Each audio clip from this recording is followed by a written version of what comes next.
또 이스라엘 자손들이 길갈에 진쳤고 그달 14일 저녁에는 여리고 평지에서 유월절을 지켰으며 유월절 이튿날에 그 땅의 소산물을 먹되 그날에 무교병과 볶은 곡식을 먹었더라. 또 그 땅의 소산물을 먹은 다음 날에 만나가 그쳤으니 이스라엘 사람들이 다시는 만나를 얻지 못하였고 그 해에 가나안 땅의 소출을 먹었더라. 자, 인사들 나눕시다. 반갑습니다. 식구가 단초라니까 누가 안 나오는지 대본에 보이죠? 신사 집사님이 몸이 편찮으신지 모르겠습니다. 한번 안부 전화들도 하시고 그렇게 살펴주시기를 바랍니다. 오늘 말씀은 새 양식을 먹으라, 그런 말씀입니다. 아이들이 밖에 나가 친구들하고 어울리면서 자기가 먹고 싶은 대로 먹고 군것질도 하고 그렇게 놀다가 이제 집에 돌아옵니다. 요즘엔 그런 일이 거의 없죠. 애들 생활이 뻔하니까요. 저희들 어릴 때는 뭐예요? 골목에 애들이 굉장히 많았죠. 막 놉니다. 정신없이 놉니다. 허기가 질 정도로 놉니다. 먹을 건 없고. 먹을 거 없으면 놀기라도 해야 되는 거거든요. 요즘 애들이 제일 불쌍한 거는 놀 줄 모른다는 거예요. 컴퓨터가 없으면, 스마트폰이 없으면, 요새는 뭐 스마트폰 가지고 다 노니까요. 전부 다 우리 집에도 손주가 셋이 명절에 찾아오면요. 아버지도, 아들도, 며느리도 전부 다. 스마트폰이 제일 좋은 친구가 돼요. 제가 스마트폰을 잘 못 다루면 손주 부르면 됩니다. 야, 어떡하니? 신나서 가르칩니다. 요즘에는 어른들이 아이를 가르치는 게 아니고 아이들이 어른을 가르칩니다. 그래서 옛날에 그런 말이 있죠. 80노인도 3살 손주한테 배운다더니 요새는 진짜 그렇게 돼버렸어요. 그래, 놀고 있으면 이제 엄마들이 그래도 저녁이라도 잘 만들어 놓은 엄마들이 나서 부릅니다. 이름을. 밥 먹으러 들어오라고. 아이들이 요즘처럼 배고픈 걸 모르는 시대에도 아이가 집에 오면 엄마는 어떡하죠? 자기가 정성껏 만들어 놓은 음식을 차려놓고는 밥 먹으라고 봐. 손 씻고 와서 밥 먹으라고. 그럼 애들은 이미 많이 먹어 놓으니까 먹기 싫다. 와서 이렇게 보고 자기가 먹고 싶은 거 아니면 헷 돌려버리고 가버리죠. 그래도 엄마는 아이들이 들어오면 밥 챙기는 거, 이거 우리들이 하죠, 전통적으로. 그렇게 하는 것이 바로 엄마의 사랑입니다. 그죠? 이처럼 우리의 아버지이신 하나님께서도 당신의 백성인 이스라엘 사람들에게 언제나 참된 생명의 양식을 주셨고 지금도 주시고 계십니다. 여호수아서를 살펴보고 있습니다.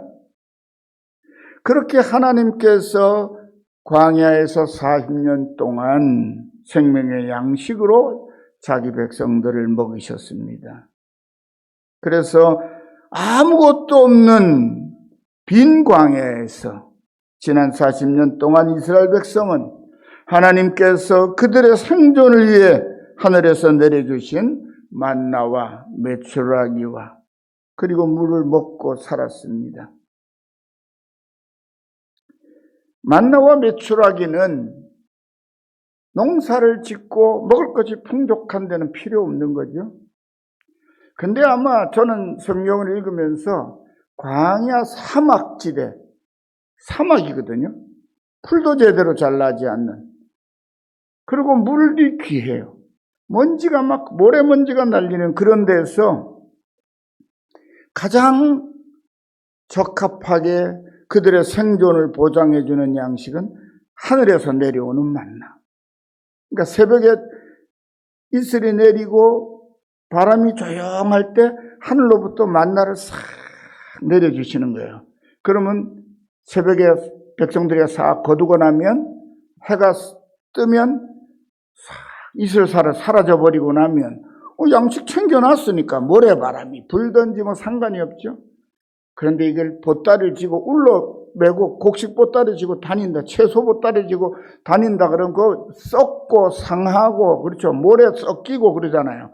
하나님께서 이스라엘 백성을 먹이시는 방법을 보면 광야에서는 만나가 딱이다. 저는 그 생각이에요. 새벽마다 딱 그날 먹을 것만. 그러니까 그것만 잘 보관하면 되잖아요. 만약 쌀을 먹어야 하고 보리를 먹어야 하고 밀을 먹고 빵을 먹으려면 곡식 보따리를 울러매고 다녀야 되는데 여러분 광야에서는 사고 파는 것도 안 되잖아요. 그러니까 아마 수레에다가 싣고 가든지 아니면 자기 먹고 살 거 기회 있을 때마다 사가지고 울러매고 달려면 그 보통 일이 아니에요.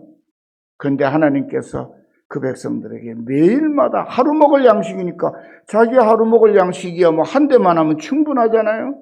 그러니까 그거 뭐 허리춤에 차고 다녀도 되고 얼마나 편한지 몰라요. 또 메추라기는 어때요? 바람이 불어가지고 그들이 고기 먹고 싶다고 투덜대니까 싹 보내주시잖아요. 하나님의 방식은 우리를 먹이시고 우리를 기르시는 방식은 우리의 생각으로 생각해 보아도 너무 놀랍죠.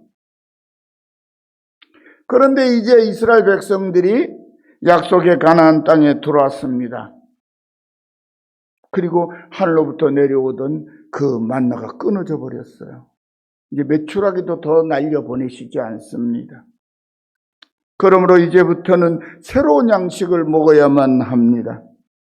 그리고 이 새로 먹는 양식은 광야에서와는 달리 광야에서는 살아남기만 하면 됐잖아요. 그런데 이제 가나안 땅은 뭐죠? 정복 전쟁을 시작해야 돼요. 그러니까 먹고 힘이 넘쳐가지고 적을 물리쳐 이기고 싸워서 이기고 승리할 수 있는 큰 힘을 줄 수 있는 양식이라야 하거든요. 그래서 이 땅에서 난 전투할 수 있는 막 열기가 막 나는 그런 각양 음식들을 이제 먹어야 될 것입니다. 오늘 이 시간에는 오늘 우리가 함께 읽은 본문에 기록된 이 이야기들을 통해서 하나님께서 험한 세상에서 하나님의 자녀로 오늘을 살아가는 우리에게 내려주시는 새로운 하늘의 양식을 사모하는 믿음이 저와 여러분 우리 모두의 마음속에 더욱 간절하고 깊어지기를 바라면서 말씀을 전해드리려고 합니다. 여리고 평지에서 유월절을 지킵니다. 왜요? 광야에서는 왜 못 지켰죠? 할례를 받지 않았습니까? 백성의 태반이나 할례를 받지 않았어요. 언약 백성이 아니에요. 여러분 유월절은 누가 지키는 거예요? 할례 받은 하나님의 백성, 유대인들, 이스라엘 사람들만 유월절을 지킬 수 있죠. 그것도 애굽에서 해방된 사람들, 그들이 지킵니다. 그런데 할례를 받은 곳 이름이 뭐죠? 오늘 보면 길갈이라는 거죠. 길갈이라는 뜻은 굴러갔다는 거예요. 우리가 앞에 전에 2주 전, 3주 전 살펴본 대로 수치를 벗어라 그런 말씀 드렸죠. 그 할례가 뭐예요? 하나님의 백성이 아닌 세상 백성하고 똑같았는데 할례를 행함으로써 예전에 하나님의 율법이 아닌 자기 멋대로 살던 삶을 청산하고 하나님의 말씀대로 사는 백성이 되었다 하는 표시가 뭐예요? 할례거든요. 할례를 받고 나면 유월절에 참여할 수가 있고 유월절을 참여한다는 얘기는 이제 가나안 땅을 정복할 자격을 갖춘 이스라엘 군대가 되었다는 거죠. 그런데 성경에 읽어보면 위험천만한 일이 벌어져요. 적은 앞에 있는데 이스라엘 백성이 어디를 건너왔죠? 요단강을 건너왔습니다. 물이 철철 넘쳐요. 배수의 진을 치고 삼국지에 나오는 배수의 등 뒤에 도망갈 곳이 없어요. 이제 물이 있으니까. 다시는 뒤로 못 돌아가는 거예요. 그런 상태고 앞에는 적들이 꽉 있는데 철병거도 가지고 있고 무기도 굉장하고 그런데 거기서 뭘 한다고요? 전쟁에 나가 싸울 젊은 세대의 남자 장정들, 광야에서 태어난 40세 미만의 20대까지의 나이 있던 사람들이 태반이 전투에 나갈 65만 가까이 되는 이 병사들이 전부 다 할례를 받은 거예요. 일주일 동안 끙끙 앓습니다. 전쟁 못해요. 근데 앞에는 누가 있다고요? 강한 적군들이 있는데 할례를 받게 하시는 거예요, 하나님이. 이게 가능합니까? 군사작전에는 완전히 멸망할 작전이 있죠. 근데 걱정하지 마십시오. 이스라엘 군사들이 낫기를 기다리며 고통스러운 시간을 보내고 있는 약 일주일 동안 하나님은 가나안 땅에 살고 있는 모든 7 족속들에게 두려움을 안겨주셔가지고 성문 꼭꼭 닫고 우리 성은 그냥 지나갔으면 좋겠다. 여행수를 바라고 벌벌벌벌 떨게 만드셨어요. 그러기 위해서 하나님은 이스라엘 백성들을 언제 인도하시는 거예요? 요단강 물이 철철 넘칠 때 인도하시는 거예요. 그래서 그 강물을 가르고 건너가게 하시는 거예요. 그 소문이 가나안 땅의 모든 성에 있는 군사들에게, 왕들에게 다 전달됐어요. 저 백성은 강도 못 막아. 바다도 못 막더니 강도 못 막아. 우리가 막을 방법이 없어. 그러니까 우리가 문 꼭꼭 닫고 우리 그냥 쥐죽은 듯이 가만히 있자. 지나갈 때까지. 그런 공포를 적들에게 심어주신 다음에 이스라엘 백성들의 할례가 다 이제 회복이 되고 낫도록 그렇게 만들어 주신 거예요. 베드로전서 5장 7절에서 베드로 사도가 내 모든 염려를 다 주께 맡겨라. 이는 그가 너희를 돌보심이라는 말씀 그대로 된 거죠. 여러분 성경을 그렇게 읽는 거예요. 그렇잖아요. 내 모든 염려는 주께 맡기고 할례 행하는 거예요. 하나님이 하라 그러시니까. 하나님이 하라 그러실 땐 뒷책임은 누가 지신다? 하나님이 맡아지신다. 그러니 내 모든 염려를 주께 맡기고 너는 하나님의 돌보심을 믿고 하나님 이끄시는 대로 따라가라 그 말이에요. 하라신 대로 하라. 이제 이스라엘의 남자들은 완전한 하나님의 군사가 되었으므로 누를 먹지 않은 무교병과 구운 고기를 먹으며 유월절을 지켰습니다. 그렇게 함으로 이스라엘은 이제 완전한 여호와의 군사로서 가나안 땅을 정복할 준비도 갖추었습니다. 사랑하는 성도 여러분, 하나님의 사람은 언제나 하나님께서 맡기시는 일을 감당할 군사로서 만반의 준비가 되어 있어야 합니다. 그래야 비로소 하나님의 군사가 되어 하나님이 이끄시는 영적인 전투에 참여할 수가 있습니다. 세상을 이길 수가 있습니다. 그리고 하나님의 영적인 전투에 아무 거리낌이나 장애가 없이 참여해야 하나님의 능력으로 승리하게 되고 그 승리를 통해서 영적인 땅을 차지하며 하나님이 내려주시는 은혜와 축복을 받아 누리며 살아가게 됩니다. 그렇게 되어야 가나안 땅이 비로소 이스라엘 백성들에게 젖과 꿀이 흐르는 땅이 되는 것이에요.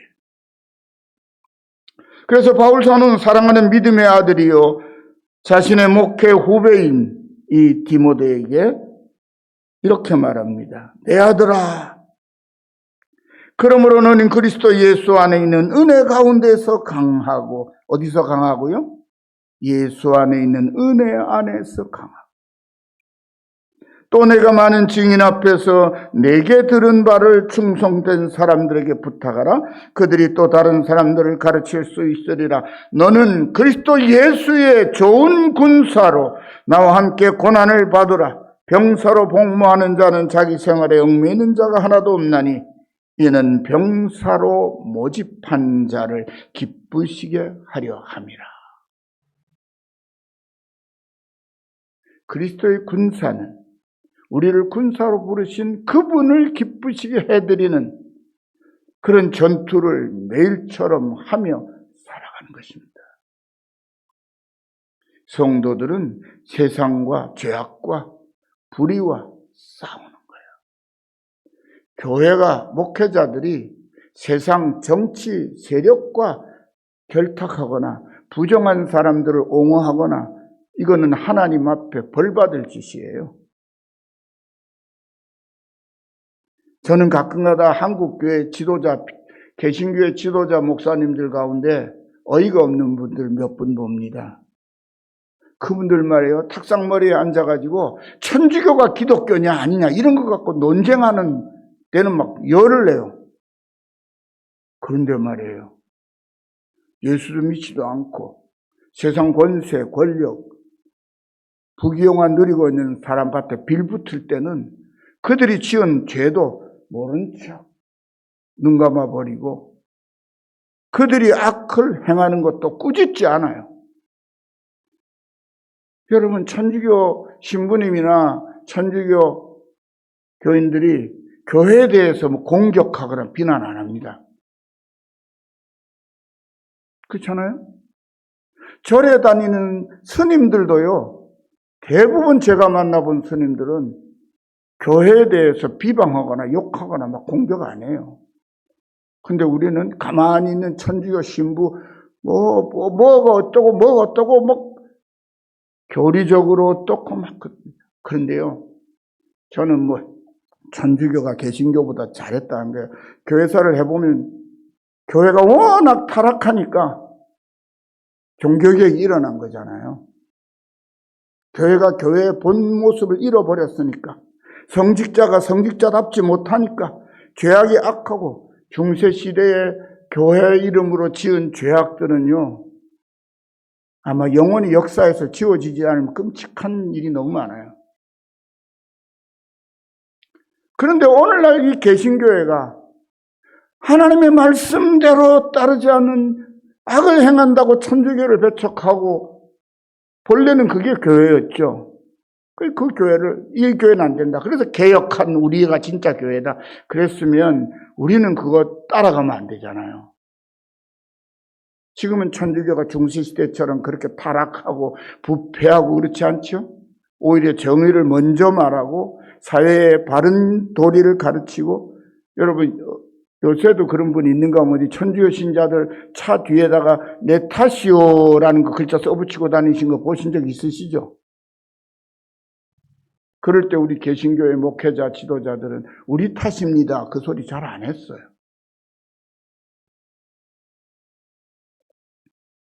하나님의 군사는 하나님의 군사다워야 하는 거죠. 우리를 병사로, 하나님의 군사로 부르신 하나님을 기쁘시게 하는 삶을 살려면 우리는 지금의 모습으로는 안 돼요. 지금의 한국교회는, 개신교는 정말 세상의 근심거리가 되어 있잖아요. 하나님 배울 면목이 없습니다. 저는 목사라는, 제 자신이 목사라는 사실을 부끄러워하거나 감추고 싶은 마음은 손톱만큼도 없어요. 그런데 다행스럽게도 제 주변에는 제가 목사라는 것에 대해서 빈정거린 사람이 아무도 없습니다. 아직까지는 못 만나봤어요.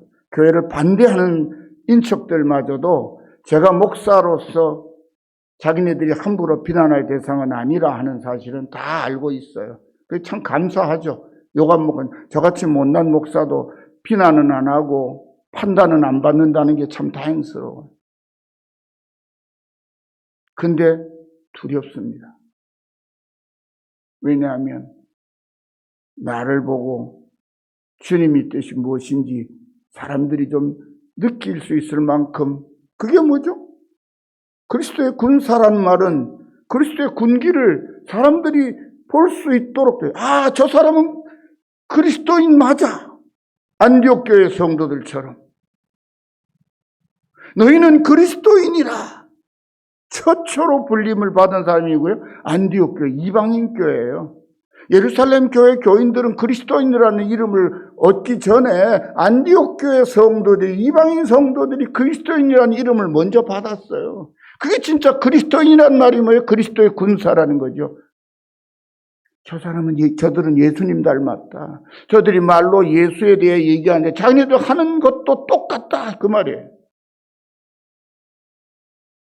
우리들도 이 시대에 그리스도인으로 인정받아야 돼요.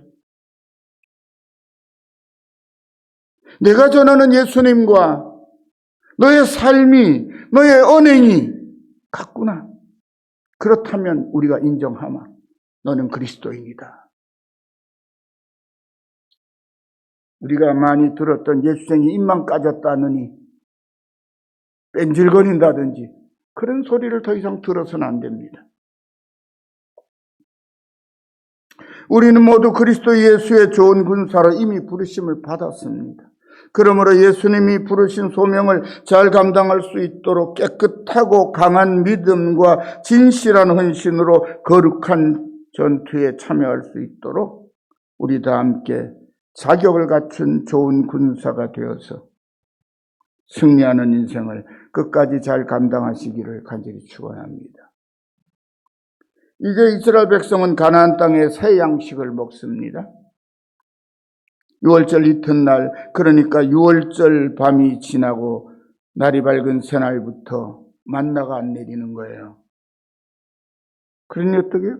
가나안 땅에 들어왔습니다. 그 땅의 곡식을 어떻게든 구해서 먹어야 됩니다. 11절에 6월절 이튿날에 그 땅의 소산물을 먹되 그날의 무교병과 볶은 곡식을 먹었더라.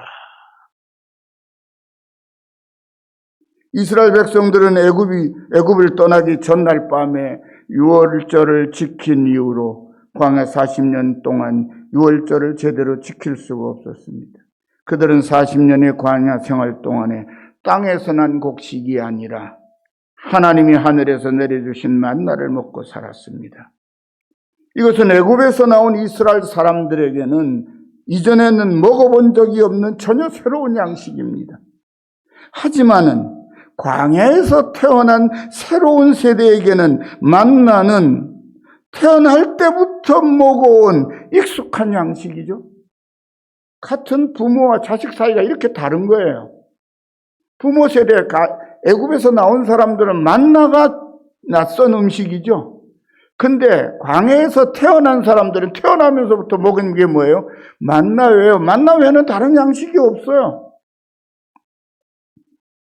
그들은 이런 양식을 이전에는 한 번도 먹어본 경험이 없습니다. 그리고 그들은 이제 가나안 땅을 정복하고 가나안 땅에서 정착 생활을 시작하게 됐어요.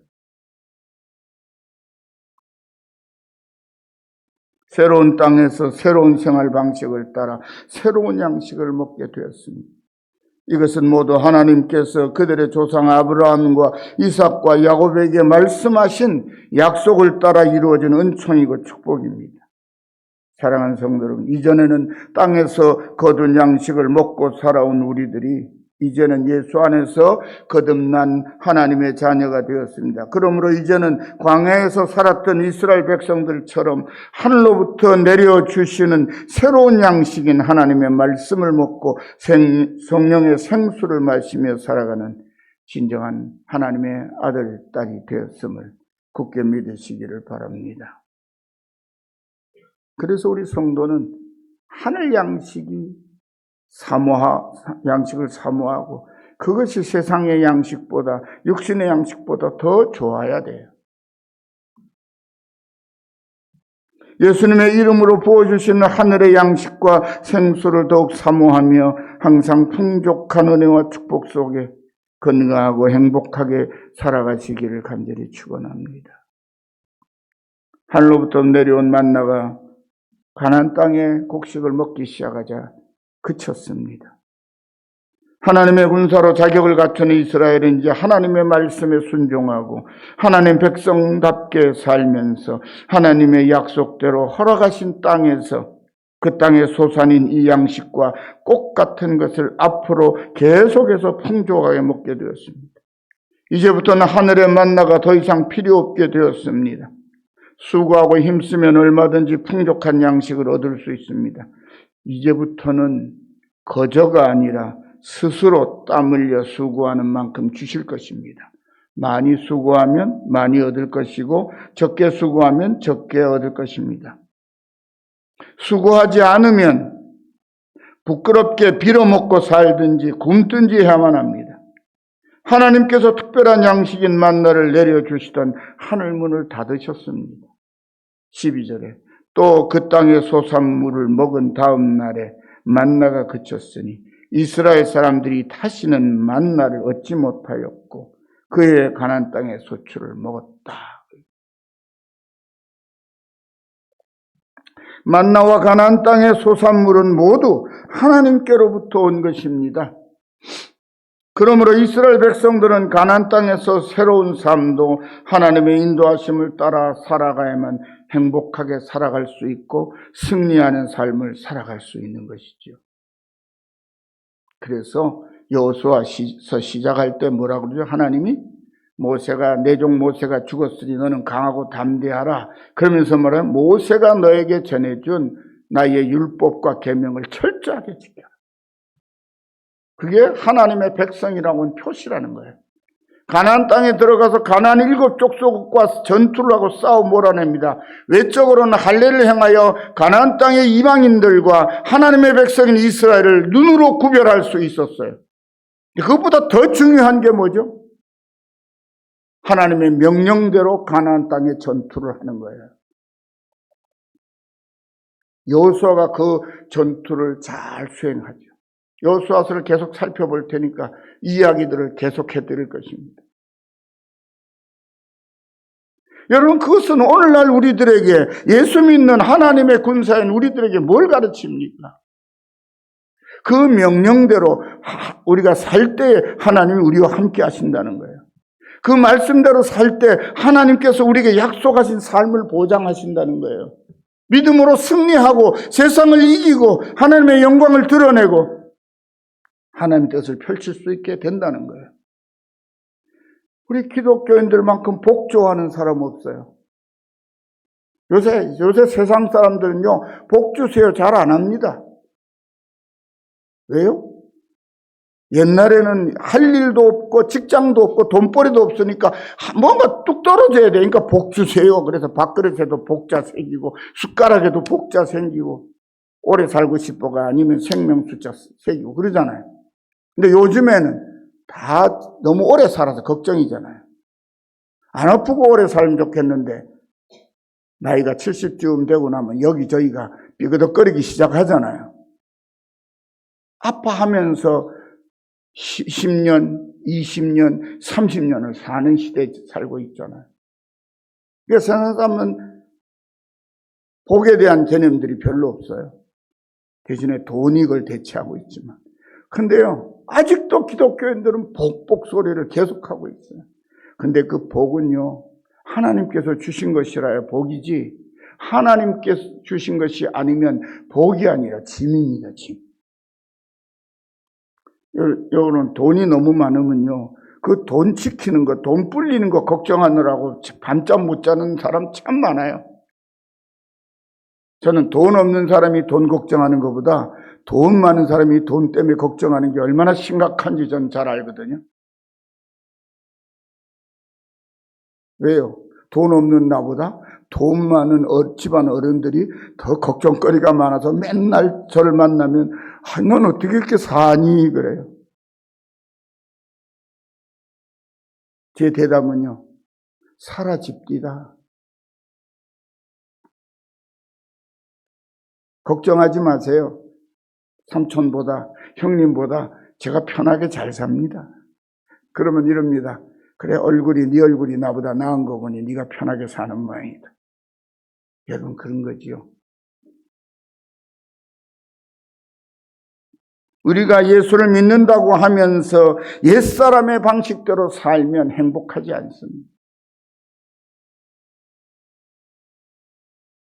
예수님은 당신을 따라서 갈릴리 바다를 건너서 가버나움까지 따라온 유대인들에게 이렇게 말합니다. 왜 따라왔어요? 그 사람들이 베스다 들녘에서 물고기 2마리와 보리떡 5개로 5,000명 이상을 먹였었거든요. 그래도 이 사람들이 예수님이 그렇게 먹이시고는 예수님이 제자들을 먼저 보내시고 건너로 떠나가셨어요. 가고. 그랬더니 사람들이 막 따라왔어요. 배 타고 막 따라왔어요. 그때 그들에게 하신 말씀입니다.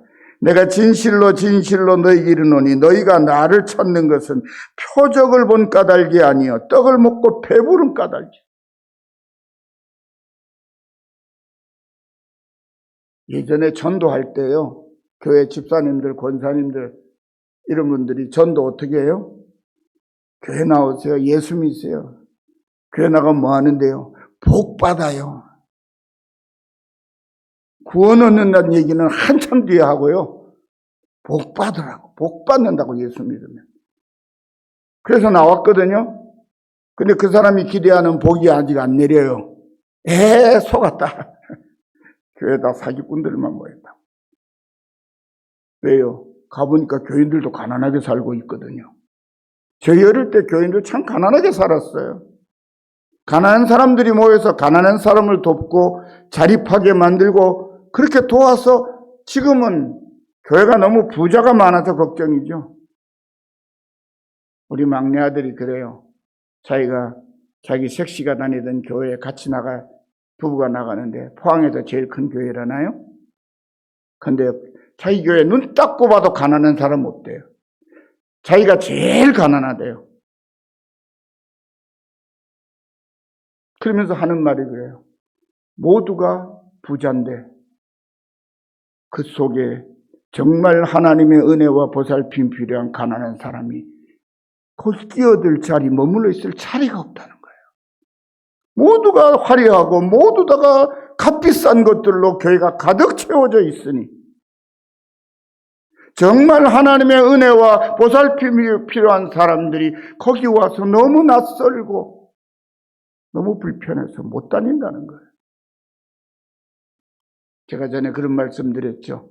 저는 한국교회의 희망은 어려운 가운데서 인내하며 성도들을 붙들고 밤새우고 눈물 뿌리는 목회자, 개척교회 목회자들과 저 농촌교회 자립이 주님 오실 때까지 어느 목사님 말입니다. 이 교회는 주님 재림하실 때까지 자립이 어려워. 그러니까 우리가 도와야 돼. 그러면서 선교비 보내는 목사님이 있었어요. 제가 그 말씀 듣고 참 은혜 받았어요. 그런데 그 자리를 지키는 목회자들이 한국에 아마 수천 명은 될걸요? 지금 저희들이 요즘엔 제가 주일날 강단을 지키기 위해서 여기 옵니다만은 다니고 있던 친구 목사님 온숙교회 그 교회 그대로면은 재정 자립 어렵죠. 목회자 생활비도 쉽지 않죠. 그런데 거기 보면요. 교인들이 10명도 안 되는 교인이 얼굴이 다 밝아요. 보식교회들은 뭔가 얼굴이 다 심각하고 그런데 거기 교인들은요. 해맑다니까요. 허리는 90도로 꺾어져가지고 이런 거 하나 밀고 다니면서 교회를 오시는데도요. 결석하는 법이 없어요. 그리고 맨날 웃어요. 그분들도 돌아가면서 대표 기도를 합니다. 그 기도를 듣고 있으면요. 그 기도 듣는 동안에 은혜가 되는 거예요. 뭘 그렇게 감사할 게 많은지. 뭘 그렇게 부족하게 잘못한 게 많으신지. 우리는 부족하고 우리는 아무것도 못하고 그런데 감사하고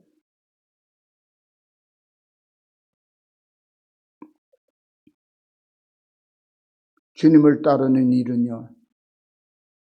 썩을 양식을 먹고 배불러서가 아니라 주님의 우리에게 베푸신 참 은혜와 생명을 깨닫고 그분을 섬기는 게 믿음 생활인 거지. 우리의 믿음이 어느 정도 성숙되면 신앙생활뿐 아니라 일상의 삶도 더욱 열심히 살아야 합니다. 우리가 아직 어릴 때는 거저 주시는 하나님의 은혜가 있습니다. 실제로 믿음이 어리면 어릴수록 하나님으로부터 거저받는 것이 많습니다. 그러나 장성한 믿음에 이르면 하나님은 그만큼 책임 있는 삶을 우리에게 요구하십니다. 수고한 대로 먹고 수고한 대로 누리는 것이 하나님의 뜻입니다. 사도 바울은 고린도 교회 성도들에게 너희가 먹든지 마시든지 무엇을 하든지 다 하나님의 영광을 위해서 하라고 가르쳤습니다. 이것이 믿음 안에서 오늘을 살아가는 우리 성도들에게 하나님께서 요구하시는 건강하고 복된 삶입니다. 그 삶의 법칙을 따라 수고하여 많은 결실을 거두어서 신령한 하늘의 양식을 먹고 감사하며 건강하고 행복하게 살아가는 신실한 하나님의 아들, 딸들, 여호와의 군대의 군사들로 살아가시기를 예수님의 이름으로 간절히 축원합니다. 기도합시다. 하나님 감사합니다.